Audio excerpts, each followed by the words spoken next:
Bonjour à tous amis lecteurs, quand j'étais au collège dans les années 2000, une de mes matières préférées était l'histoire géo.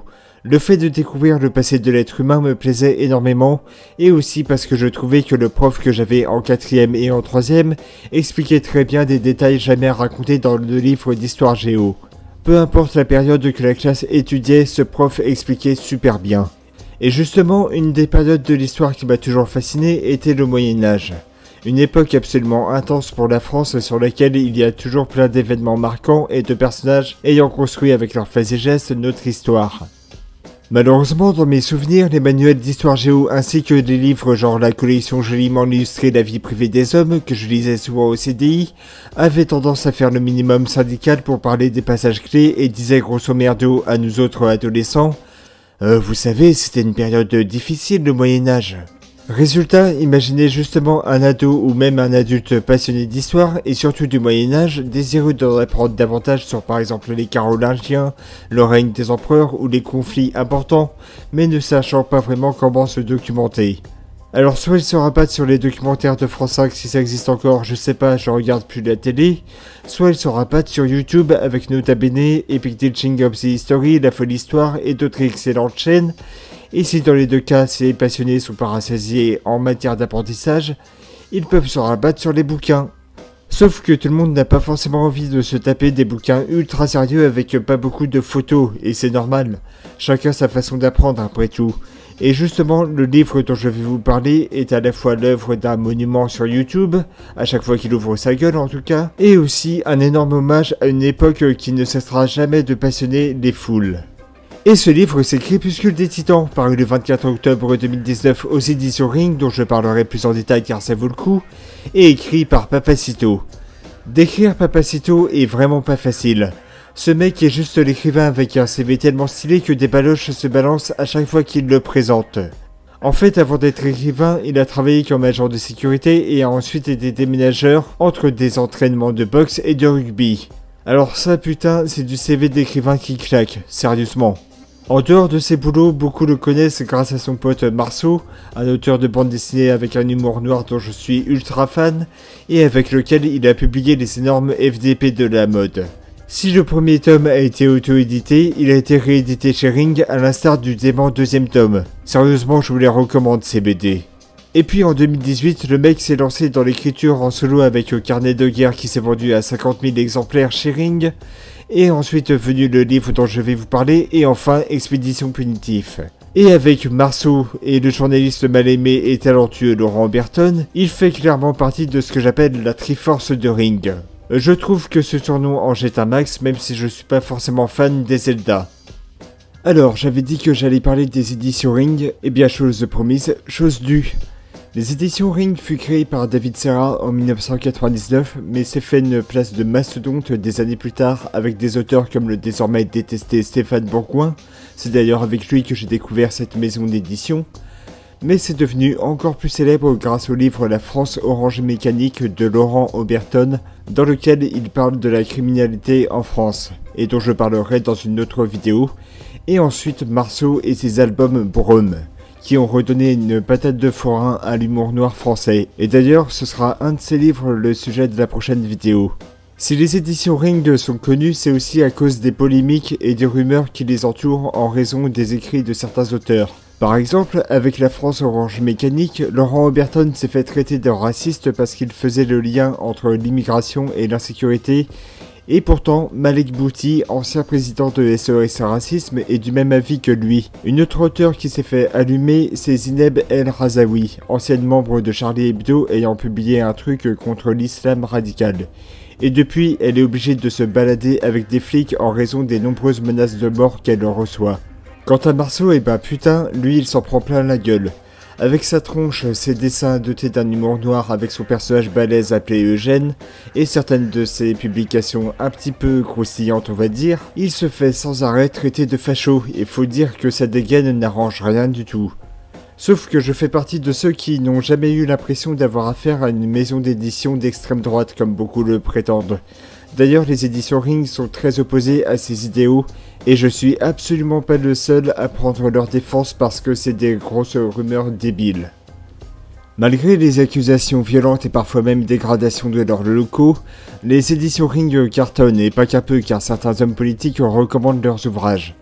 Et Ring ne se contente pas juste de faire des documents d'actualité, ils ont également des auteurs de thrillers comme Ghislain Gilberti dont j'ai parlé, mais aussi Mathias Coping, Frédéric Mars, Cyril Carrère ou encore Jacques Sausset, publiant tous leurs bouquins dans une autre branche de Ring dédiée aux thrillers, les éditions La Mécanique Générale et Metropolis. Et récemment, ils ont créé avec un couple franco-ukrainien les éditions Yuri et Laika, dédiées à la pop culture, et encore plus récemment, ils ont ouvert un magasin dans le 6e arrondissement de Paris appelé Ring Store et que j'ai vachement suivi sur Facebook. C'est un lieu qui propose d'acheter l'intégralité des livres qu'ils éditent et propose des produits dérivés genre les statuettes Papacito et Eugène et d'autres trucs profondément orientés pop culture, et ils s'arrêtent pas là. On peut carrément bouffer dedans et boire un coup, et ils envisagent de franchiser les Ring Store en France. C'est juste un truc de ouf.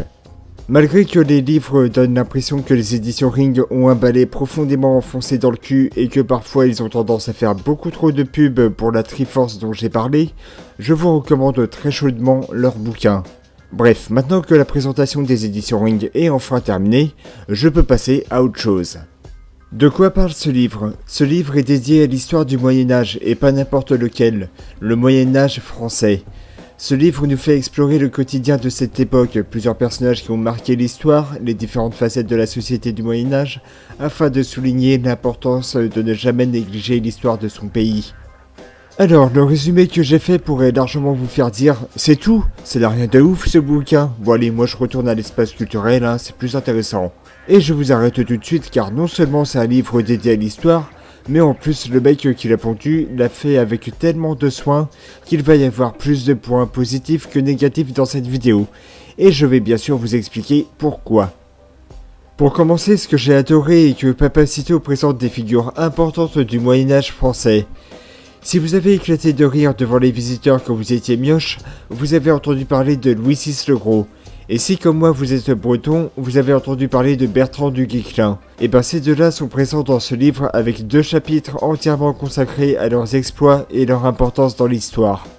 Dans ce livre, ces 2 figures du Moyen-Âge sont présentées de manière à la fois instructive sans pour autant être chiant. L'auteur explique par exemple que Louis VI le Gros était, comme son nom l'indique, un mec énorme qui s'enfilait tellement de bouffe que ses adversaires étaient sur le cul et archi déstabilisés, mais que c'était aussi un combattant redoutable. Et que dire de Bertrand du Guesclin? Le mec a 16 piges, il participait en tous à des tournois de chevaliers avec lance et a quand même déboîté 15 mecs plus balèzes que lui. Comme quoi le mec il était vraiment déter pour la castagne dès son plus jeune âge. Et il n'y a pas que ces individus dans ce livre, on y trouve Charles Martel, Saint-Louis, Philippe le Bel ou encore Roland le Preux qui est surnommé dans ce livre le Rocky Balboa médiéval. Et dont les exploits sont si célèbres qu'une chanson presque oubliée, appelée la chanson de Roland, a traversé l'époque du Moyen-Âge. Une façon de dire spécial big up à Roland le Preux, ma gueule. Et il raconte aussi la légende autour de son épée, Durandal, oui, comme le youtubeur, mais là c'est largement différent, qui aurait été lancée tellement fort qu'elle a fait 300 km avant de se planter dans une montagne pour éviter qu'elle soit prise par les Sarrasins lors de la bataille de Roncesvalles. Et cela aurait donné naissance à la brèche de Roland située dans les Pyrénées. Alors ça, c'est une légende juste classe, et c'est français, messieurs dames. Alors pour éviter naturellement de raconter le livre, je vais m'arrêter à la présentation de ces personnages pour raconter un autre aspect génial de Crépuscule des Titans, l'écriture. L'écriture de Papacito possède 2 objectifs, faire apprendre des choses et déconner. Le livre est fait par un mec très passionné par le Moyen-Âge et on le sent totalement. À chaque page, il n'hésite pas à faire des comparatifs entre le Moyen-Âge et notre époque en se foutant de la gueule de personnages actuels que nous croisons et qui cassent bien les couilles. Et à chaque fois qu'il faisait la comparaison, c'est pas compliqué, je me marrais à chaque fois. Et c'est pas seulement avec ces comparatifs que le mec va vous faire marrer. En fait, il emploie souvent l'humour noir et des termes qu'il invente, genre les bateaux BMW, les chevaux T-Max, et il n'hésite pas aussi à se foutre un petit peu de la gueule de certaines pratiques de l'époque. Encore une fois, à sa sauce, et la sauce, elle prend bien. On apprend et on se tape des barres. Enfin, d'une manière générale, quand on voit la couverture démente avec l'auteur déguisé en chevalier mais gardant ses légendaires lunettes de soleil, et que juste en dessous, il y a une coupure de presse de Sud Radio disant « Notre histoire médiévale racontée comme jamais », l'authentique Game of Thrones français. C'est qu'on a affaire à de la bonne came littéraire. Un autre aspect capital du livre est que Papacito cherche absolument à ne rien cacher du Moyen-Âge, y compris les choses qui seraient considérées comme intolérables aujourd'hui. Il va régulièrement revenir sur les batailles les plus violentes du Moyen-Âge, tellement violentes que ce que l'on voit dans les jeux Dynasty Warriors, c'est un truc de tafiole. La manière dont il parle des différentes guerres sont si précises qu'on imagine comme dans un film, mais pas comme dans un film hollywoodien avec, comme il le dit, un acteur au chicot nickel. Non. Ici c'est comme la géniale série Viking, mais avec la violence multipliée par 5. Et les portraits qu'il dresse devraient largement faire un film absolument énorme. Papacito ne fait pas que de parler de la castagne au Moyen-Âge. Il raconte aussi l'importance par exemple de la religion catholique et de la fierté qu'avaient les hommes à bâtir des églises et des cathédrales somptueuses. Et il y parle avec plaisir car il est lui-même catholique. Il raconte aussi à quel point la justice était largement moins lâche que maintenant et qu'il valait mieux éviter de faire la caïra à l'époque. Même devant un pecno et d'une manière générale, Papacito raconte le changement de la vie de société à travers les années et c'est vraiment réussi. L'objectif principal de ce livre est de faire preuve de sincérité et d'être le plus approfondi possible afin de ne pas oublier l'importance du Moyen-Âge. Et je vous jure que pas une seule fois j'ai eu une voix intérieure qui me disait « Putain, 18 € pour un bouquin aussi merdique !» Et en plus le mec se prétend dernier roi des Visigoths. Cette voix intérieure a eu la gentillesse de la mettre en sourdine grâce au talent de l'auteur. Mais malgré que j'ai beaucoup de respect pour Papacito et que j'ai beaucoup aimé ce livre, il y a quand même des défauts. Pour commencer, l'auteur pointe trop souvent du doigt les 68ards, les profs d'histoire qu'il qualifie d'anarcho-trotskistes, les gauchistes et tout ça comme étant responsables de la désinformation de l'histoire du Moyen-Âge. Et ça, c'est une constante chez Papacito. Le mec semble très politisé et n'a pas forcément conscience que l'auteur qui s'en bat les couilles de tout ça va se dire « Putain mais je comprends rien, en quoi les orientations politiques sont responsables de la désinformation de l'histoire ?»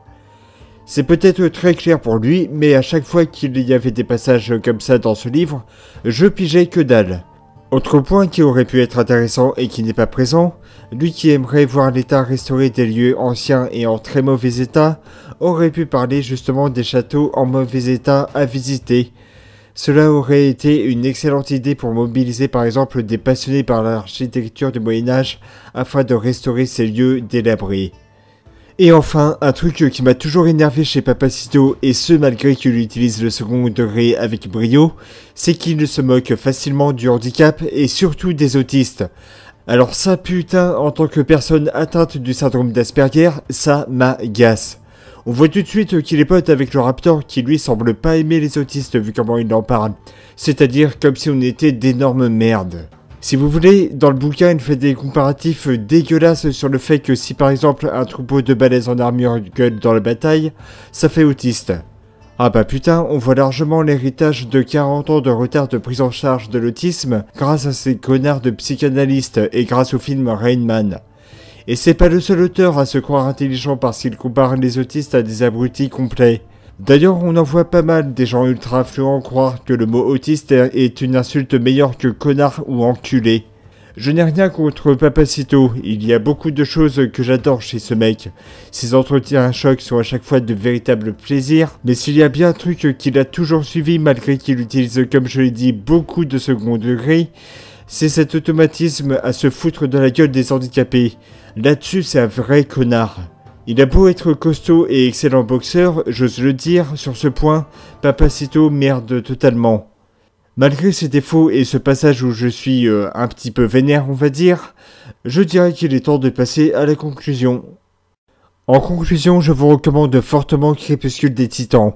C'est un livre à la gloire du Moyen-Âge, des chevaliers aux armures et aux épées qui pèsent lourd, aux châteaux majestueux, et surtout, c'est l'hommage d'un mec passionné par un passé qui remonte à des siècles, mais qui continue de marquer énormément de Français. Et c'est la fin de cette vidéo, j'espère qu'elle vous aura plu. Je vous invite à laisser votre avis dans les commentaires, à la partager. Je vous invite, si ce n'est pas encore fait, à vous abonner, à me suivre sur les réseaux en description. Et je vous dis à bientôt et bonne lecture bien sûr.